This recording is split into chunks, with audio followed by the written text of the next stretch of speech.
इसी तरह कुछ दिन बीत जाते हैं। अब काव्या को हॉस्पिटल से डिस्चार्ज मिल गया था। घर पर आकर काव्या खुश थी। अद्वैत भी अब उसकी काफी देखभाल करता, उसके साथ रहता। अद्वैत ने उसके अकेलेपन को दूर कर दिया था। वो काव्या को खुश रखने की हर मुमकिन कोशिश करता और अपनी पत्नी का पूरा ख्याल रखता। अपने पति में आए इस बदलाव से काव्या काफी खुश थी।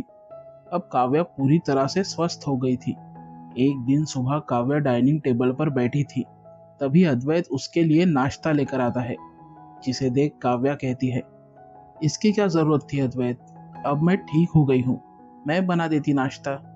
अद्वैत उसे नाश्ता सर्व करते हुए कहता है, काव्या तुम अभी अभी ठीक हुई हो, तुम बस मुझे हुक्म दो कि मैं तुम्हारी खिदमत में क्या पेश करूं।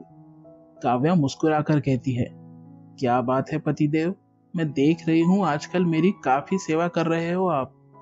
अद्वैत भी हंसते हुए कहता है, ये सब छोड़ो और तुम ये बताओ कि आने वाली 24 तारीख को हमारी शादी की सालगिरह है, तो उसे कैसे मनाना चाहोगी?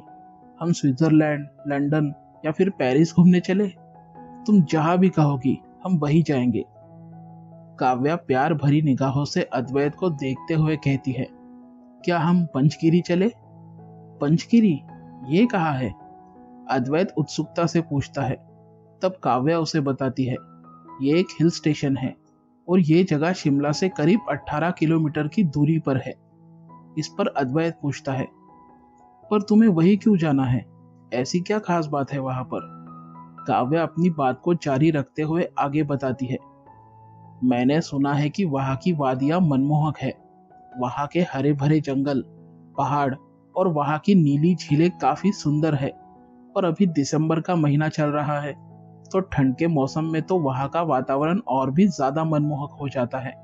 और तुम्हें पता है, मेरी सहेली नीलम के पति का वहां एक रिजॉर्ट भी है, जिसकी ओपनिंग सेरेमनी हमारी वेडिंग एनिवर्सरी के दिन ही यानी 24 दिसंबर को है।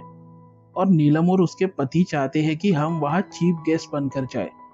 काव्या की खुशी में ही अद्वैत की खुशी थी, इसलिए अद्वैत कहता है, ठीक है काव्या, जैसा तुम कहो, हम चलेंगे अगले हफ्ते वहां। इस तरफ पंचगिरी में नेगी अपने जीप से राउंड पर निकला हुआ था। तभी उसे सामने से भीमा आता हुआ दिखाई देता है। भीमा नेगी को आवाज लगाते हुए रुकने के लिए कहता है, नेगी साहब जरा रुकिए। जीप भीमा के पास आकर रुकती है। अपनी जीप से नीचे उतरकर नेगी कहता है, हाँ बोलो भीमा, क्या हुआ? साहब हमें उस जंगली दैत्य का कुछ करना पड़ेगा, आप बड़े साहब से बात करके देखिए। नेगी हताश होते हुए कहता है, बात करने से कोई फायदा नहीं भीमा, साहब नहीं मानेंगे। इससे पहले भी जो साहब थे उन्होंने भी कोई एक्शन नहीं लिया था इस बारे में। भीमा खिंचे हुए स्वर में कहता है, लेकिन ऐसा कब तक चलेगा नेगी साहब? कब तक हम गांव वाले दहशत में जीते रहेंगे? हमारा ये पंचगिरी हिल स्टेशन एक टूरिस्ट स्पॉट है, लोग यहाँ घूमने आते हैं, इससे हमारा रोजगार चलता है। उस नरभक्षी भेड़िए का आतंक सालों से बादस्तूर जारी है और अगर उसे रोका ना गया तो ऐसे ही मौतें होती रहेंगी। नेगी निराशाजनक स्वर में कहता है, तुम ठीक कहते हो भीमा, लेकिन उस खतरनाक भेड़िए का सामना हम कैसे करें? इसमें जान का खतरा है। भीमा अपने चेहरे पर एक सकारात्मक मुस्कान लाते हुए कहता है, इसका एक उपाय है मेरे पास। जैसा मैं कहता हूँ, अगर हम ठीक वैसा ही करेंगे तो इस समस्या से निजात पा सकते हैं। नेगी सवालिया निगाहों से देखते हुए भीमा से पूछता है, कौन सा उपाय? साफ साफ कहो भीमा, तुम कहना क्या चाहते हो? भीमा गंभीर लहजे में कहता है, मैंने अपने पुरखों से सुना है कि चांदी ऐसे मानव भेड़ियों का एक अक्सर इलाज है। नेगी थोड़ा कंफ्यूज होते हुए पूछता है, चांदी? वो कैसे? मैं बताता हूँ, ये कहकर भीमा नेगी को समझाने लगा।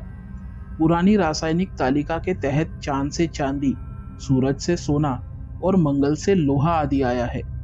चूंकि ये भेड़िया जिस शाप से ग्रस्त है, वो शाप उसे हर पूर्णिमा की रात को शिकार करने के लिए बाहर निकलने पर मजबूर करता है। आसमान में पूरा चांद जब अपनी चांदनी बिखेरता है, तब उस नरभक्षी भेड़िए पर एक पागलपन सवार हो जाता है। तो हमें ये समझ में आता है कि चंद्रमा की गति और कलाओं से चलने वाला प्राणी चंद्रमा धातु के प्रति संवेदनशील होगा, इसीलिए चांदी उसके लिए घातक है। और चांदी से बनाए गए अस्त्र शस्त्र जैसे कि चांदी की गोलियां या चांदी के खंजर ना सिर्फ उसे काफी ज्यादा क्षति पहुंचा सकते हैं, बल्कि उस भेड़िए के लिए मरने से पहले अत्यधिक पीड़ा का कारण बनते हैं। चांदी में मौजूद तत्व उसके अंदर के ज्यादातर अंग प्रत्यंगों को धीरे धीरे जलाने लगेंगे और जल्द ही उसकी मृत्यु हो जाएगी। मेरी बीवी को दहेज में मिले चांदी के बर्तनों को पिघलाकर मैंने काफी गोलियां बना ली है। उन गोलियों को वुल्फबेन के फूलों के रस में डुबा कर रखना है। इन फूलों का निचोड़ा हुआ तरल उस राक्षस के लिए जहर का काम करेगा। नेगी भीमा को बीच में ही टोकते हुए कहता है, वुल्फबेन के फूल? ये कौन से फूल है? भीमा नेगी का डाउट क्लियर करते हुए कहता है, ये नीले रंग के खास फूल है जो 12 मासी पौधे मुख्य रूप से उत्तरी अमेरिका, यूरोप और एशिया में उत्तरी गोलार्ध के पहाड़ी भागों में उगते हैं। पहाड़ी घास के मैदानों की नमी धारण करने वाली लेकिन अच्छी तरह से बहने वाली मिट्टी इनके लिए पोषक होती है। नेगी भीमा ने दी हुई इस जानकारी से प्रभावित होकर पूछता है, वाह भीमा, तुम्हें इतना सब कैसे पता? भीमा मुस्कुराकर जवाब देता है, साहब, लोग मुझे पंचगिरी का नंबर 1 टूरिस्ट गाइड यूं ही नहीं कहते, बस हमें कुछ मंझे हुए शिकारियों की जरूरत होगी। नेगी गर्मजोशी से कहता है, तो ठीक है, आने वाली 24 तारीख को पूर्णिमा की रात है। जंगल में जाल बिछाकर हम उसका इंतजार करेंगे। शिकारियों का इंतजाम मैं करता हूँ और उन खास गोलियों का और उन अनोखे फूलों का इंतजाम तुम करो। और एक बात याद रखना, हमारी इस प्लानिंग की किसी को कानो कान खबर नहीं होनी चाहिए। दोनों ने मिलकर पूरी प्लानिंग कर ली थी। और इधर मुंबई में मिस्टर आहूजा नामक एक शख्स भी अपने किसी प्लानिंग को अंजाम देने जा रहा था। वो अपनी कार में बैठकर किसी का इंतजार कर रहा था। थोड़ी देर बाद उसके कार के शीशे पर कोई नॉक करता है।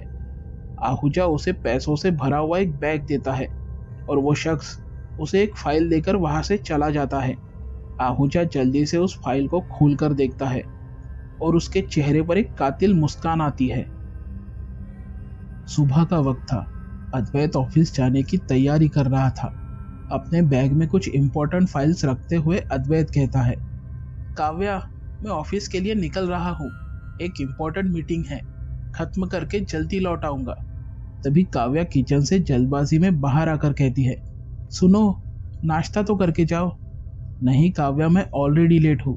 इतना कहकर अद्वैत अपनी कार में बैठ जाता है और अपने ड्राइवर से ऑफिस चलने को कहता है। अद्वैत ऑफिस के लिए बस निकला ही था, तभी उसे मिस्टर वर्मा, जो अद्वैत के कंपनी में एक विश्वासु कर्मचारी थे, उनका फोन आता है। Hello sir, good morning. Good morning Verma, anything important? Verma आगे बताता है, सर, जिस कॉन्ट्रैक्ट के लिए हमारी कंपनी ने टेंडर भरा था, आज उसी सिलसिले में होटल ग्रीन पाम में मिस्टर दासानी के साथ 1 बजे आपकी मीटिंग है। अद्वैत अपनी फाइल से भरी बैग को देखकर कहता है, ओके वर्मा, तुम और मिस्टर बापट दोनों मेरे साथ चलोगे। और एक जरूरी बात, शिमला के लिए 2 फ्लाइट की टिकटें बुक कर लेना। ओके सर, वर्मा का जवाब आता है। करीब 1:45 अद्वैत होटल ग्रीन पाम पहुंच गया। वो अपने कर्मचारियों के साथ मीटिंग हॉल की तरफ बढ़ ही रहा था कि सामने से उसे एक शख्स दिखाई देता है। वो शख्स अपना हाथ अद्वैत की तरफ बढ़ाते हुए कहता है, गुड आफ्टरनून मिस्टर अद्वैत, कैसे हैं आप?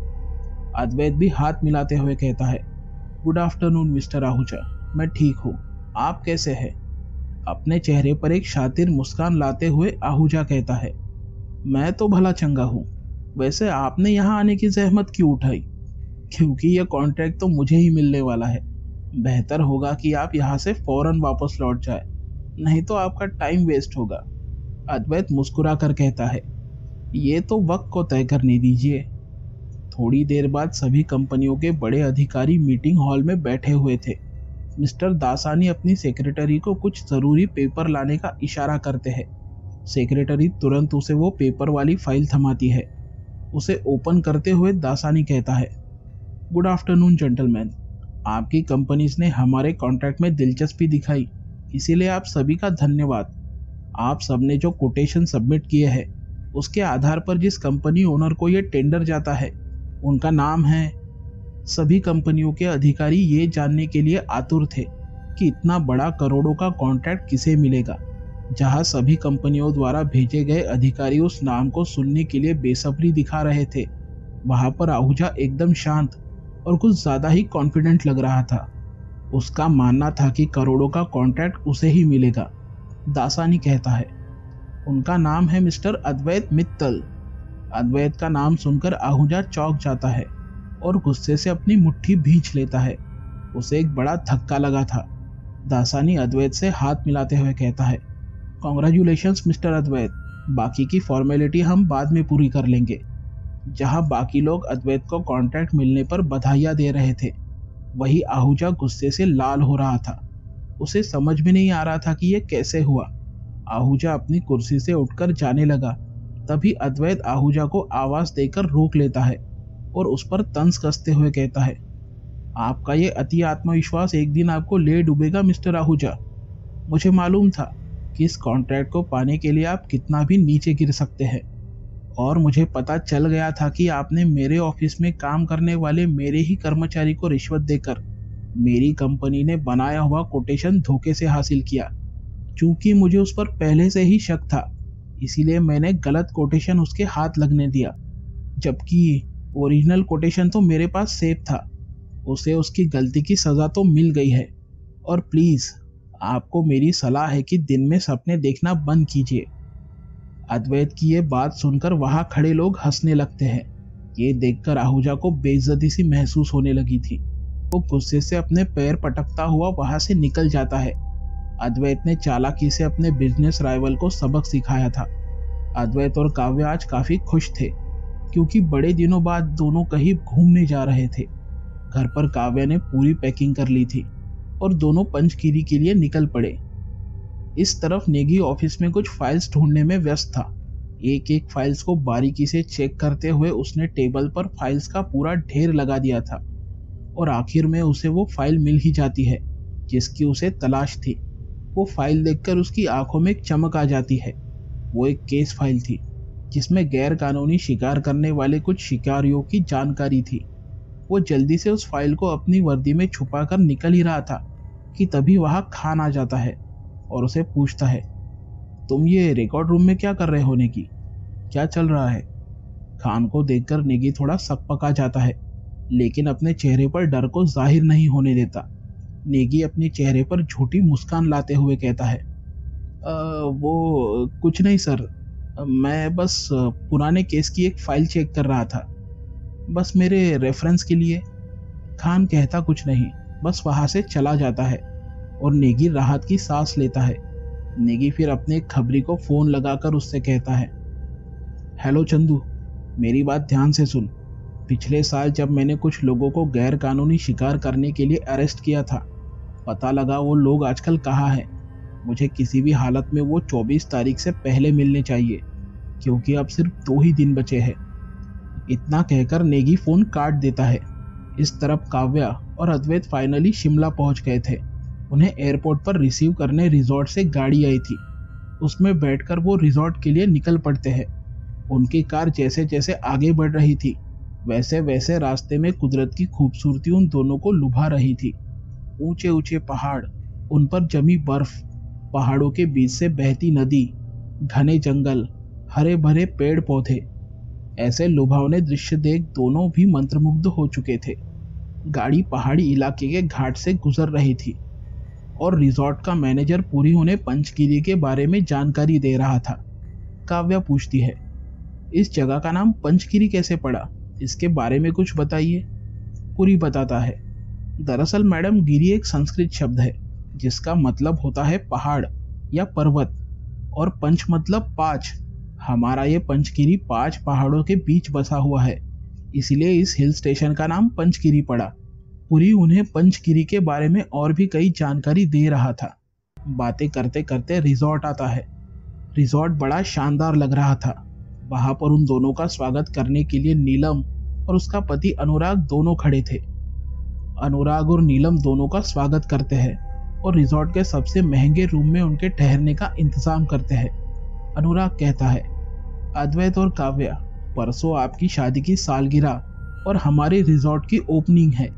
हम दोनों फंक्शंस को बड़े ही शानदार तरीके से सेलिब्रेट करेंगे। अब आप थोड़ा आराम कर लीजिए सफर से थक गए होंगे। बाद में हम आपको पूरा रिजॉर्ट दिखाएंगे।